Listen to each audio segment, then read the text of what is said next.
Hello everyone, I am Ma'am Kat and welcome to my YouTube channel.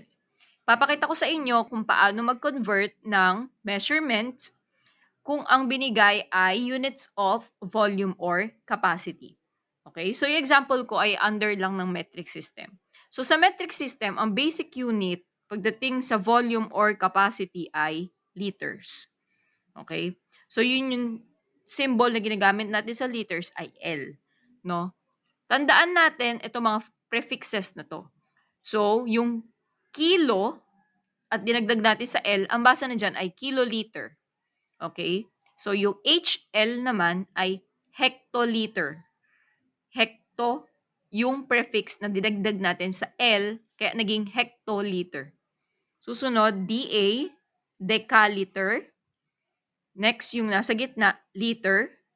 Susundan ng deciliter, centiliter, at yung ml naman ay milliliter. Okay? So, kiloliter, hectoliter, decaliter, liter, deciliter, centiliter, milliliter. Okay? So, ito mga symbols na to, kailangan sa ulado mo yan para maging madali para sa atin ang mag-convert. So, umpisahan na natin. 5L is equal to ml. Ilan ang katumbas ng 5 liters sa milliliters? So, yung kanina na pinakita ko sa inyo, sulat nyo lang. So, KL, HL, DAL, yung nasa gitna ay L, DL, CL, ML. Ngayon, ang given mo ay L. Ito yon. Gusto mong makapunta sa ML. Ito naman yon. So, mula sa L, papunta sa ML, gagalaw tayo ng 1, 2, 3 beses going to the right side. Okay? So, 1, 2, 3, 3 to the right. Okay? Tandaan yun ha, 3 to the right. So, dito sa number na binigay sa atin na 5, kung wala ka nakikitang decimal point, lagyan mo. Yan. Itong decimal point na to, gagalawin mo siya katulad ng paggalaw na ginawa mo dun kanina. So, 1, 2, 3, papunta sa right. So, 1, 2, 3, stop, papunta sa right ang direksyon natin. So, lahat ng puwang, lagyan mo ng zeros. Okay? So, etong decimal point kanina na nasa tabi ng 5, wala na yan sa tabi ng 5. Napunta na yan dito sa dulo. So, kung yan ay nasa dulo, pwede na yang hindi na makita. So, ibig sabihin, ang 5 liters ay katumbas ng 5,000 liters. Next, number 2. 300 ml. Ilan ang katumbas niya sa centiliter?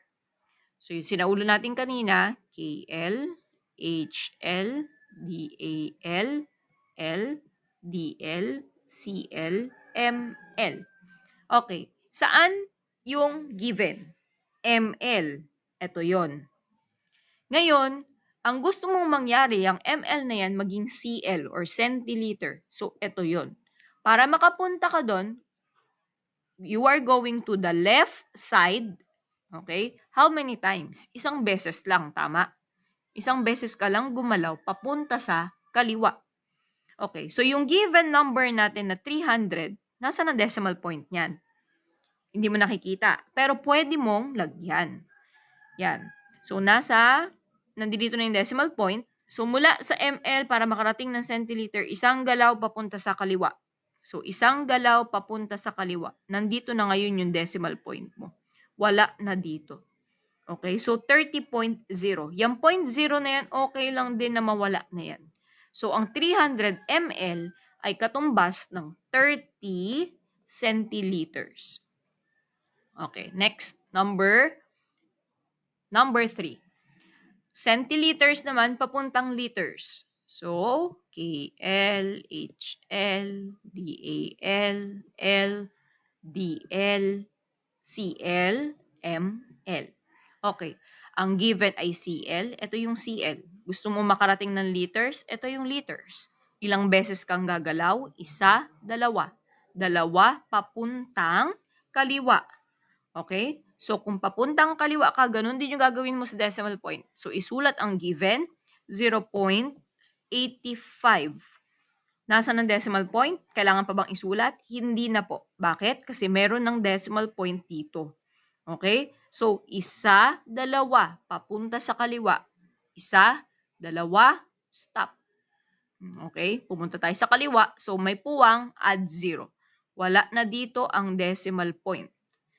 Okay? So, kung may point ka sa harapan, pwede ka maglagay ulit ng 0 sa harapan. So, ito magiging 0.0085. Yan ang katumbas ng 0.85 centiliters. Okay? Next. Number 4. 8 deciliter. Hanapin natin ang katumbas sa ml. So, KL, HL, DAL, LDL, CL, ML. Okay, ang given mo ay deciliter. Ito yon. Gusto mo makarating papuntang ml. So, 1, 2, 2 papunta sa kanan. Okay, ang given ay 8. Walang decimal point. Lagyan mo.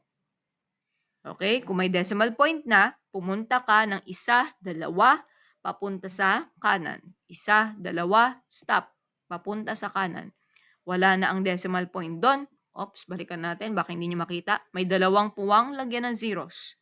Wala na yung decimal point dyan, napunta na sa dulo. Pwede na rin niyang mawala. So, ang 8 deciliter katumbas ay 800 milliliters. Okay, last example, 4,000 liters. So, KL, HL, DAL, LDL, CL, ML.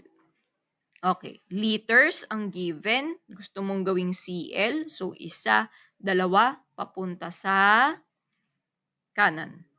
Okay? 2 beses papunta sa kanan. So, ang given mo ay 4,000. Walang decimal point. Kung walang decimal point, lagyan mo. 1, 2, papunta sa kanan.